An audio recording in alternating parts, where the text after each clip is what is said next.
ಆತ್ಮೀಯ ಬಂಧುಗಳೇ, ಇಲ್ಲಿವರೆಗೆ ಅದ್ಭುತವಾಗಿ ನಮ್ಮ ಎಲ್ಲ ಅಕ್ಕಂದಿರು ಮಾತಾಡಿದರೆ.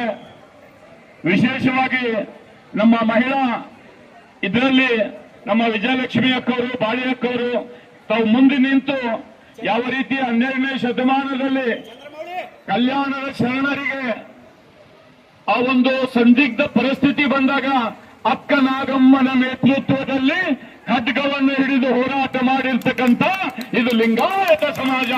ಅದೇ ರೀತಿಯಾಗಿ ಇವ್ರೇನ್ ತಿಳ್ಕೊಂಡಿರು ಮನೆ ಕುಂದಿರ್ತಾರೇನೋ ಅಂತ. ನಮ್ಮ ಮನೆ ಕುಂಡೋರಲ್ಲ, ಅಕ್ಕ ನಾಗಮ್ಮನ ಮಕ್ಕಳು ಬಂದು ಇವತ್ತು ನಿಮ್ಮ ಮೇಲೆ ನಿಂತಿದ್ದಾರೆ ಅಂತಕ್ಕಂಥ ಮಾತು ಈ ಸಂದರ್ಭದಲ್ಲಿ ಹೇಳಬಯಸ್ತಾ ಇದ್ದೀನಿ ಬಂಧುಗಳೇ. ಇವತ್ತು ನಾನೆಲ್ಲ ನಮ್ಮ ಅಣ್ಣ ತಮ್ಮಂದ್ರಿಗೆ ಹೇಳಬಯಸ್ತಾ ಇದ್ದೀನಿ ಬಂಧುಗಳೇ, ಇತಿಹಾಸ ತಿರುಚುವಂತ ಕೆಲಸ ಮಾಡಿದ್ದಾನೆ. ನಾ ಹೇಳ್ತಾ ಇದ್ದೀನಿ, ಭಾರತದ ಕಾನ್ಸ್ಟಿಟ್ಯೂಷನ್ ವೈಲೇಷನ್ ಮಾಡಿದ್ದಾನೆ. ಭಾರತದ ಕಾನ್ಸ್ಟಿಟ್ಯೂಷನ್ ದಲ್ಲಿ ಏನು ಬರೆದಿದೆ? ಹಿಂದೂ, ಬೌದ್ಧ, ಸಿಖ್, ಜೈನ ಅಂತ ಬರೆದಿದೆ. ಯಾರ ಹೆಸರಿನ, ಯಾವ ಧರ್ಮದ ಹೆಸರಿನಲ್ಲಿ ಕೂಡ ಹಿಂದೂ ಅಂತಿಲ್ಲ.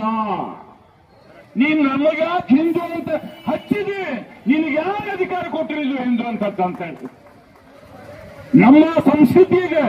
ನಾವು ಹಿಂದೂಗಳಲ್ಲ. ಅಂಗೈಯಲ್ಲಿ ಲಿಂಗವನ್ನಿಟ್ಟು ನಾವೆಲ್ಲರೂ ಪೂಜೆ ಮಾಡುವಂತ ವಿಶ್ವಗುರುವಿನ ಧರ್ಮ ಅದು ಲಿಂಗಾಯತ ಧರ್ಮ. ನಿನಗೇನು ಅಧಿಕಾರ ಇದೆ ಅದಕ್ಕೆ ಹಿಂದೂ ಅಂತ ಹಚ್ಚೋಕೆ? ನಾನು ಇತಿಹಾಸ ಕೊಡ್ತಾ ಇದ್ದೀನಿ ಬಂಧುಗಳೇ, ಇತಿಹಾಸ ಕೊಡ್ತಾ ಇದ್ದೀನಿ. 13ನೇ ಶತಮಾನದಲ್ಲಿ ಪಾಲ್ಕುರ್ಕಿ ಸೋಮನಾಥ ಹಿಂದೂ ಅಂತ ಬರೆದಿಲ್ಲ, ಭೀಮ ಕವಿ ಹಿಂದೂ ಅಂತ ಬರೆದಿಲ್ಲ, ಚಾಮರಸ ಹಿಂದೂ ಅಂತ ಬರೆದಿಲ್ಲ, ಹರಿಹರ ಹಿಂದೂ ಅಂತ ಬರೆದಿಲ್ಲ. ಯಾವ ನಮ್ಮ ಶರಣ ಸಾಹಿತ್ಯ ರಚನೆ ಮಾಡಿರ್ತಕ್ಕಂಥವರು ಅಂದಿನ ಪಾಲ್ಕುರ್ಕಿ ಸೋಮನಾಥನಿಂದ ಇಂದಿನ ಬಾಳಿಯಕ್ಕರವರೆಗೆ ಯಾರು ಕೂಡ ಹಿಂದೂ ಶಬ್ದ ಅನ್ನೋದು ನಮ್ಮ ಲಿಂಗಾಯತರ ಡೈರಿಯಲ್ಲಿಲ್ಲ, ಡಿಕ್ಷನರಿಯಲ್ಲಿಲ್ಲ. ಯಾಕೆ ಈ ಶಬ್ದ ನಮಗೆ ಉಪಯೋಗ ಮಾಡ್ತಾ ಇದ್ರಿ ಅಂತೇಳಿ ಇವತ್ತು ನಾವು ಕೇಳ್ತಾ ಇದ್ದೀವಿ ಬಂಧುಗಳೇ. ಈ ಶಬ್ದ ಉಪಯೋಗ ಮಾಡೋಕೆ ನಾವು ಬಿಡೋದಿಲ್ಲ, ನಮ್ಮ ಪ್ರಾಣ ಕೊಡ್ತೀವಿ. ನಮ್ಮ ಶರಣರ ತತ್ವವನ್ನ ನಾವು ರಕ್ಷಣೆ ಮಾಡ್ತಾ ಇದ್ದೀವಿ. ಇವತ್ತು ನಾವು ನೋಡಿದೀವಿ ಬಂಧುಗಳೇ, ಇವತ್ತು ಇದು ಎಲ್ಲ ಕಾರ್ಯಕ್ರಮ ಏರಿಸಿ ಮಠಗಳವ ಒಬ್ಬರ ಇಲ್ಲಿಗೆ ಬಂದರ ಯಾರು ಬಂದಿಲ್ಲ. ನಾನು ನಿಮ್ಮೆಲ್ಲರಿಗೆ ಇವತ್ತು ಹೇಳ ಬಯಸ್ತಾ ಇದ್ದೀನಿ, ಏನ್ ಹೇಳ ಬಯಸ್ತಾ ಇದ್ದೀನಿ? ಯಾವ ಮಠದ ಸ್ವಾಮಿ ಅಲ್ಲಿ ಹೋಗ್ಲತ್ತಾನ ನಜರಿರ್ರಿ ಅವನ ಮ್ಯಾಗ. ಮಗನ ನೀ ಹಿಂದೂ ಹೋಯ್ತಿ, ಹಿಂದೂ ಇದ್ರೆ ಹಿಂದೂ ಮಠದಾಗೆ ಹೋಗಿರು. ಯಾರಾಗಿರಲು ಯಾರೇ ಇರಲಿ, ಎಲ್ಲಿ ತನೂ ಪ್ರಶ್ನೆ ಕೇಳೋದಿಲ್ಲ, ಅಲ್ಲಿವರೆಗೆ ಇವರಿಗೆ ಬರೋದಿಲ್ಲ ಅಂತಕ್ಕಂಥ ಮಾತು ಇವತ್ತು ನಾನು ಹೇಳ ಬಯಸ್ತಾ ಇದ್ದೀನಿ ಬಂಧುಗಳೇ. ಯಾಕೆ ಬರೀತಾ ಇದ್ರಿ ಹಿಂದೂ ಹಿಂದೂ ಅಂತ? ನಿಮ್ದು ಹಿಂದೂ ಏನಾದ್ರು ಮಾಡ್ಕೊಳ್ಳಿ. ನಿಮ್ಮ ಗುರುತದನ್ನ ಹಿಂದೂ ಧರ್ಮ ಸಂಸ್ಥಾಪಕ ಯಾರು ಹೇಳಿಲ್ಲ, ಹಿಂದೂ ಧರ್ಮದ ಗ್ರಂಥ ಏನಾದ್ರು ಅಂತ ಹೇಳಿಲ್ಲ, ಹಿಂದೂ ಧರ್ಮದ ಸಾಹಿತ್ಯ ಏನಾದ್ರು ಅಂತ ಹೇಳಿಲ್ಲ. ನಮಗೆ ಹಿಂದೂ ಮಾಡ್ಲಿಕ್ಕೆ ಕೊಡ್ತೀರಿ? It is impossible. ಇದು ಕಾನ್ಸ್ಟಿಟ್ಯೂಷನ್ ಪ್ರಕಾರ ಘೋರ ಅಪರಾಧ ಇದೆ ಅಂತ ಹೇಳಿ ಈ ಸಂದರ್ಭದಲ್ಲಿ ನಾನು ಹೇಳ ಬಯಸ್ತಾ ಇದ್ದೀನಿ ಬಂಧುಗಳೇ. ಅದಕ್ಕೋಸ್ಕರ ಮುಂದಿನ ದಿನಮಾನಗಳಲ್ಲಿ ಇದು ಇವತ್ತು ಕ್ರಾಂತಿಯ ಉದಯ ಇದೆ, ಮುಂದೆ ಜಾಗೃತಿಯ ಕ್ರಾಂತಿ ಆಗ್ಬೇಕಿದೆ. ಇವರು ನಾನು ಹೇಳ ಬಯಸ್ತಾ ಇದ್ದೀನಿ, ಅನುಭವ ಮಂಟಪದ ಉದ್ಘಾಟನೆ ದಿವಸ ಇವರು ಸನಾತನ ಅಂತ ಬರೆದಿರು. ಏನ್ ಬರ್ದಿರು? ಸನಾತನ. ಅದನ್ನು ಮಣ್ಣು ಮುಕ್ಕಿಸಿ ನಾವೇನ್ ಮಾಡ್ತೀವಿ? ಲಿಂಗಾಯತ ಅನುಭವ ಮಂಟಪ ಅಂತ ಬರೆದಿದ್ದೀವಿ ಬಂಧುಗಳೇ. ಅದೇ ರೀತಿಯಾಗಿ ಇವತ್ತು ಕೂಡ ಇವರಿಗೆ ಏರಿಸಬೇಕು. 40 ದೇಶದ ಇತಿಹಾಸಕಾರರು ಬರೆದಿರ್ತಕ್ಕಂಥ ಎಲ್ಲವನ್ನು ತಂದಿರ್ತೀವಿ. ಅದಕ್ಕಾಗಿ ಡಾಕ್ಟರ್ ಬಾಬಾ ಸಾಹೇಬ್ ಅಂಬೇಡ್ಕರ್ ಅವರು ಕಾನ್ಸ್ಟಿಟ್ಯೂಷನ್ ಅಸೆಂಬ್ಲಿಯಲ್ಲಿ ಭಾಷಣ ಮಾಡಿದ್ದಾರೆ. ಲಿಂಗಾಯತ ಧರ್ಮ ಸಂಸ್ಥಾಪಕ ಅದು ವಿಶ್ವಗುರು ಬಸವಣ್ಣ ಅಂತ ಹೇಳಿದ್ದಾರೆ ಬಂಧುಗಳೇ. ಅದಕ್ಕೋಸ್ಕರ ಇಂಥ ಮಲ್ಯಗೋಳದಿಂದ ಶರಣ ಸಾಹಿತ್ಯಕ್ಕೆ ಏನೂ ಆಗಬೇಕಾಗಿಲ್ಲ. ಅದಕ್ಕೋಸ್ಕರ ನಮ್ಮ ಶರಣ ಸಾಹಿತ್ಯಕ್ಕೆ ಚ್ಯುತಿ ಬಂದ್ರೆ ನಾನು ನೋಡ್ತಾ ಇದ್ದೀನಿ. ಇವತ್ತು ಇಲ್ಲಿ ಯಾರು ಬಂದಿರಿ? ಎಲ್ಲ ತಾಯಂದ್ರು ಬಂದಿರಿ, ಅಣ್ಣ ತಮ್ಮರು ಬಂದಿರಿ. ನೀವೆಲ್ಲ ಅಸಲಿ ಬೀಜ ಇದ್ರಿ. ಅವತ್ತಿನ ಬಸವಣ್ಣವರು ಕೋಟಿಗೊಬ್ಬ ಶರಣ ಅಂದಿರು, ಕೋಟಿಗೊಬ್ಬ ಶರಣ ಅಂದಿರು. ನೀವೆಲ್ಲ ಯಾರಿದ್ರಿ? ಕೋಟಿಗೊಬ್ಬ ಶರಣ ಇದ್ರಿ, ಅಸಲಿ ಬೀಜಗಳು ಇದ್ರಿ. ಶರಣತಸ್ಥ ಉಳಿಸುವಂತ ತಂದೆ ತಾಯಿ ಹುಟ್ಟಿರ್ತಕ್ಕಂಥ ನೀವು ಮಕ್ಕಳಿದ್ರಿ. ನಿಮ್ಮೆಲ್ಲರಿಗೂ ನಾನು ಶಾಸನ ಪ್ರಣಾಮಗಳನ್ನ ಸಲ್ಲಿಸ್ತಾ ಇದ್ದೀನಿ ಬಂಧುಗಳೇ.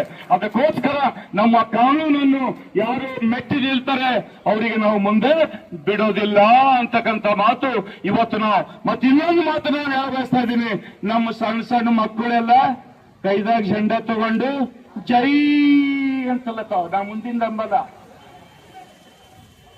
ಜೈ ಅಂತಲ್ಲತಾವ. ಮತ್ತೆ ನಮ್ಮವರು ಮಠದ ಕುಂತು ಜೈ ಬಸವ ಅಂತ ಕಲಿಸಿಲಕ್ಕ. ಇವತ್ತಿನ ಸಂಕಲ್ಪ ಮಾಡ್ರಿ, ಹಳ್ಳಿದಾಗ ಆಗ್ಬೇಕು. ಏನಾಗ್ಬೇಕು? ಜೈ ಬಸವ ಹೇಳ್ರಿ ಎಲ್ಲರೂ. ಜೈ ಬಸವ, ಜೈ ಬಸವ, ಜೈ ಬಸವ, ಜೈ ಬಸವ. ಈ ರೀತಿಯಾಗಿ ಪ್ರತಿಯೊಂದು ಊರಿಗೆ ಬಾಳಿ ಅಕ್ಕವ್ರಿಗೆ ಕರ್ಸರಿ, ನೀಲಕ್ಕವ್ರಿಗೆ ಕರ್ಸರಿ, ವಿಜಯಲಕ್ಷ್ಮಿ ಅಕ್ಕವ್ರಿಗೆ ಕರ್ಸರಿ. ಯಾಕಂತ ಹೇಳಿದ್ರ ಈ ಲಿಂಗಾಯತರಲ್ಲಿ ನನ್ನ ಮಕ್ಕಳು ಏನ್ ತಿಳ್ಕೊಂಡಾರ, ವಿಶ್ವದಲ್ಲಿ ಸೂರ್ಯ ಮುಳುಗದ ಸಾಮ್ರಾಜ್ಯ ಬ್ರಿಟಿಷರು 200 ವರ್ಷ ನಮ್ಮ ಹುಕುಮತ್ ಮಾಡಿರು. ಆ ಬ್ರಿಟಿಷರಿಗೆ ಸೂರ್ಯ ಮುಳುಗದ ಸಾಮ್ರಾಜ್ಯವನ್ನ ಅಲ್ಲುಗಾಡಿಸಿರ್ತಕ್ಕಂಥ ಲಿಂಗಾಯತ ರಾಣಿ ಅದು ಕಿತ್ತೂರು ರಾಣಿ ಚೆನ್ನಮ್ಮನ ಮಕ್ಕಳಿದ್ದೇವೆ. ಅದಕ್ಕೋಸ್ಕರ ಇವತ್ತು ಸಮಯದ ಅಭಾವ ಇದೆ. ಮುಂದಿನ ದಿನಮಾನಗಳಲ್ಲಿ ನಾವು ನೀವೆಲ್ಲರೂ ಕುಳಿತು ಇದು ಬಸವಣ್ಣಗೆ ಮಾಡ್ತಾ ಇಲ್ಲ, ನನ್ನ ಮಕ್ಕಳು ಬುದ್ಧಿಗೆ ಕಾಡ್ತಾ ಇದ್ದಾರೆ, ಬುದ್ಧ ಧರ್ಮವನ್ನು ಅಳಿಸಿ ಹಾಕಿದ್ದಾರೆ, ಮಹಾವೀರನ ಧರ್ಮ ಅಳಿಸಿ ಹಾಕಿದ್ದಾರೆ, ಈಗ ಬಸವಣ್ಣನ ಧರ್ಮ ಅಳಿಸ್ಲಿಕ್ಕೆ ಬಂದರೆ. ಅದಕ್ಕೆ ಇವತ್ತು ನಾನು ಒಂದು ಸ್ಲೋಗನ್ ಹೇಳ್ತೀನಿ. ಏನ್ ಸ್ಲೋಗನ್ ಹೇಳ್ತೀನಿ? ಮನುವಾದಿ ಕೆ ಛಾತಿ ಪರ್ ಬುದ್ಧ ಬಸವ ಅಂಬೇಡ್ಕರ್ ಅಂತ ಹೇಳಬೇಕು. ಮನುವಾದಿ ಕೆ ಛಾತಿ ಪರ್ ಬುದ್ಧ ಬಸವ ಅಂಬೇಡ್ಕರ್ ಅಂತ ಹೇಳಬೇಕು. ಮನುವಾದಿ ಕೆ ಛಾತಿ ಪರ್ ಅದಕ್ಕೆ ಹೊಂಟವ, ಅದಕ್ಕೆ ಹೇಳಬೇಕು. ಮನುವಾದಿ ಕೆ ಛಾತಿ ಪರ್,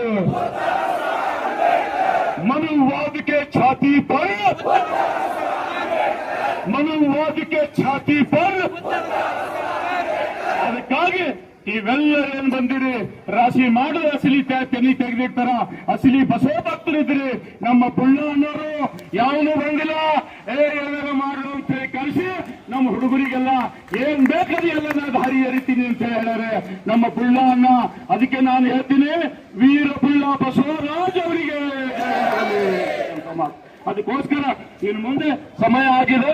ಲಾಸ್ಟ್ ನಲ್ಲಿ ನನಗೆ ಮಾತನಾಡಲಿಕ್ಕೆ ಆಸ್ಪದ ಕೊಟ್ಟಿದ್ದಕ್ಕಾಗಿ ಎಲ್ಲರಿಗೂ ನಾವು ಯಾರು ಇಲ್ಲಿ ಆಸ್ಪದ ಕೊಡೋರಲ್ಲ, ಎಲ್ಲರಿಗೂ ಶರಣಾರ್ಥಿಯನ್ನು ಸಲ್ಲಿಸ